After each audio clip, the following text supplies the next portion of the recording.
Bismillahirrahmanirrahim. Assalamualaikum warahmatullahi wabarakatuh. Perkenalkan, nama saya Halimatus Sadiah dengan NIM 122212027.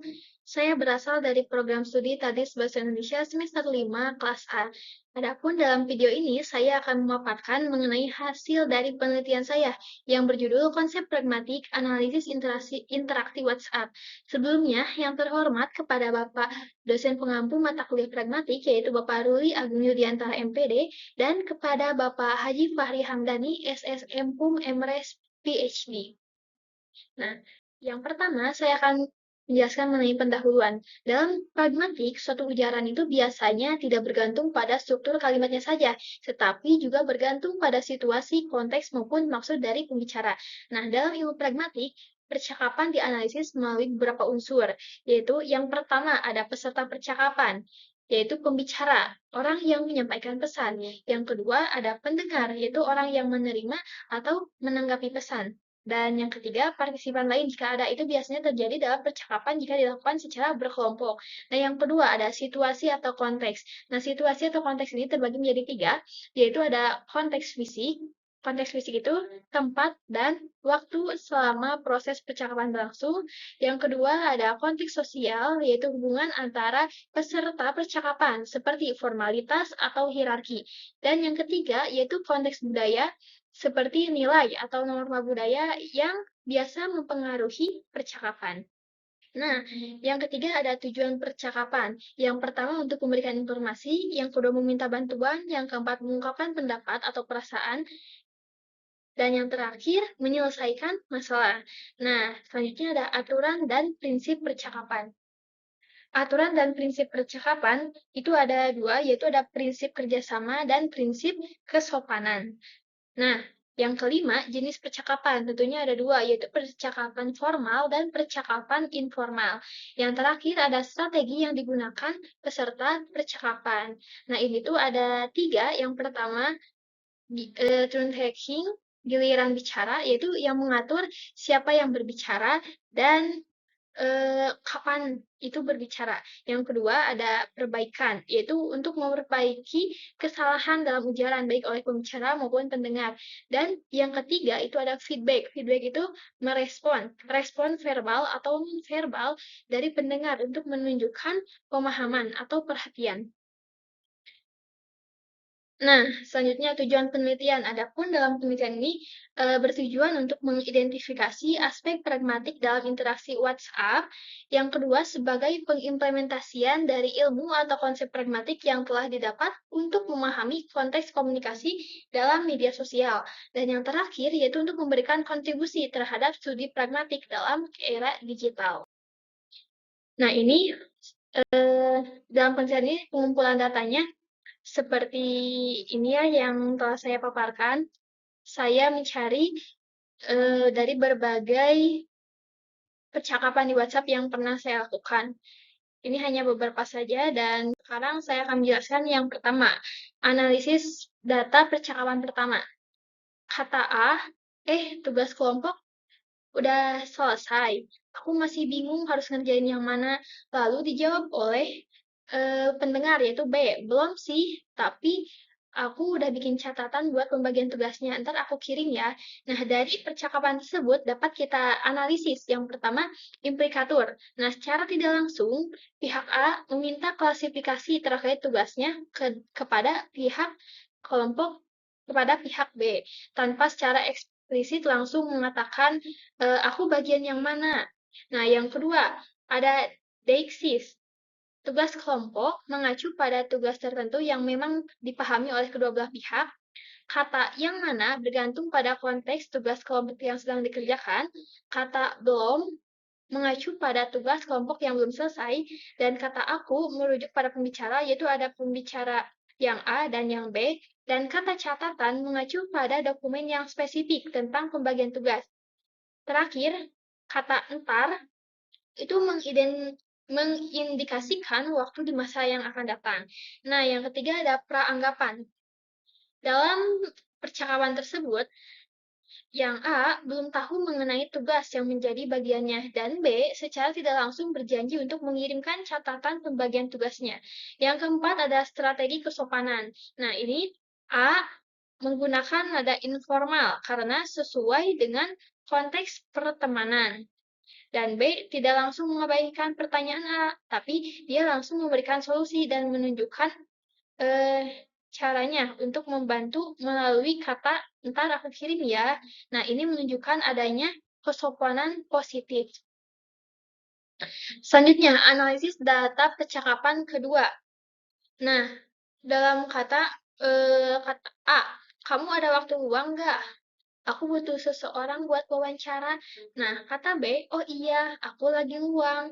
Wawancara mengenai apa? Nah, jika dilihat dalam percakapan tersebut, implikatornya, secara tidak langsung, A ingin meminta agar B bisa menjadi narasumber, dan B menunjukkan kesediaannya dengan mengatakan bahwa ia sedang luang dan menanyakan topik wawancara. Yang kedua, deiksis. Kata kamu merujuk pada B, yaitu pendengar. Kata waktu luang merujuk pada waktu kosong, yaitu yang relevan dengan saat itu. Dan yang ketiga, wawancara merujuk pada kegiatan yang ingin dilakukan oleh A. Yang ketiga ada peranggapan. Dalam percakapan ini, peranggapannya yaitu A bertanya karena menganggap mungkin B memiliki waktu luang, dan B menganggap bahwa A membutuhkan narasumber wawancara sehingga menanyakan topiknya. Yang keempat ada strategi kesopanan. A bertanya terlebih dahulu kepada pihak B, jadi tidak langsung memaksa. Nah, hal ini membuat B itu nyaman dan dia menjawab, oh iya, aku lagi luang. Dan ini menandakan adanya keterbukaan dari B untuk membantu A dalam wawancara. Dan ini menunjukkan adanya kesopanan positif. Nah, yang ketiga, analisis data. Percakapan ketiga. A, Assalamualaikum Bu, mohon maaf mengganggu waktunya. Saya memperkenalkan namanya. Lalu, dari program studi Talis Bahasa Indonesia, izin bertanya Bu terkait template proposal untuk revisian. Terima kasih. Wassalamualaikum warahmatullahi wabarakatuh. Dijawab, Waalaikumsalam. Mangga, silahkan nanti WA saya lagi ya, jam 7 malam. Kebetulan saya sedang di luar dan tidak membawa laptop. Nah, jika dilihat dari percakapan ini, maka analisis implikatornya B. Tidak dapat memberikan template proposal karena tidak membawa laptop. Namun, B. memberi solusi agar A itu menghubungi kembali pada pukul 7. Nah, yang kedua, deiksis. Pada kata jam 7 malam merujuk pada waktu yang relevan dengan konteks percakapan. Yang kedua, kata sekarang merujuk pada bahwa B itu sedang di luar, dan kata di luar adalah tempat keberadaan B saat percakapan berlangsung. Yang ketiga ada praanggapan. A membutuhkan template proposal untuk menyelesaikan revisinya, dan B memiliki kewenangan dan akses dalam memberikan template tersebut. Yang terakhir ada strategi kesopanan. A memulai percakapan dengan salam dengan menyebutkan identitas dirinya yang menunjukkan rasa hormat dan mengakhirinya dengan kalimat yang sopan. Kemudian, B juga menunjukkan perhatian kepada A dengan memberikan solusi, dan ini menunjukkan adanya strategi kesopanan yang positif. Selanjutnya, percakapan keempat. Kata A, video yang kemarin masih ada kan? B, ada, mau dikirim sekarang. Nah, dari percakapan ini, maka implikatornya secara tidak langsung A itu ingin meminta video tersebut. Dan B, secara implisit menawarkan untuk mengirimkan video itu saat percakapan berlangsung. Nah, yang kedua ada deiksis. Kata kemarin merujuk pada waktu tertentu sebelum percakapan terjadi. Dan kata sekarang merujuk pada waktu percakapan berlangsung. Selanjutnya ada praanggapan. A menganggap bahwa B itu masih menyimpan video yang dimaksud, dan B menganggap bahwa A itu membutuhkan video tersebut saat percakapan berlangsung. Nah, yang terakhir ada strategi kesopanan. A meminta secara sopan dengan menggunakan pertanyaan terlebih dahulu kepada B. Dia itu menawarkan untuk mengirimkan video, dan ini menunjukkan adanya strategi kesopanan positif. Selanjutnya, contoh dari percakapan kelima. Kata A, hari Minggu nanti kamu nggak ada acara kan? B, nggak ada. Kenapa? Nah, dari percakapan ini dapat kita lihat ya implikatornya. Secara tidak langsung, A itu ingin mengajak B untuk melakukan sesuatu di hari Minggu. Dan yang kedua ada deiksis. Kata minggu nanti menunjukkan waktu minggu yang akan datang. Nah, yang ketiga ada praanggapan. A mengira biasanya B itu memiliki acara atau kesibukan di hari Minggu. Nah, strategi kesopanan. A itu menggunakan strategi kesopanan positif karena ia bertanya terlebih dahulu agar B itu tidak merasa terpaksa. Selanjutnya, ada contoh percakapan keenam. A. Assalamualaikum Pak, mohon maaf mengganggu aktivitasnya. Saya bla bla bla, perkenalan dulu namanya. Dari program studi Tari Bahasa Indonesia, izin bertanya, apakah pagi ini dilaksanakan praktik micro teaching? Terima kasih, wassalamualaikum warahmatullahi wabarakatuh. Lalu B menjawab, Waalaikumsalam. Hari ini saya sedang ada acara di Kemenag Kabupaten Ciamis. Belajar mandiri ya. Nanti dibicarakan lagi skenario praktik micro teachingnya.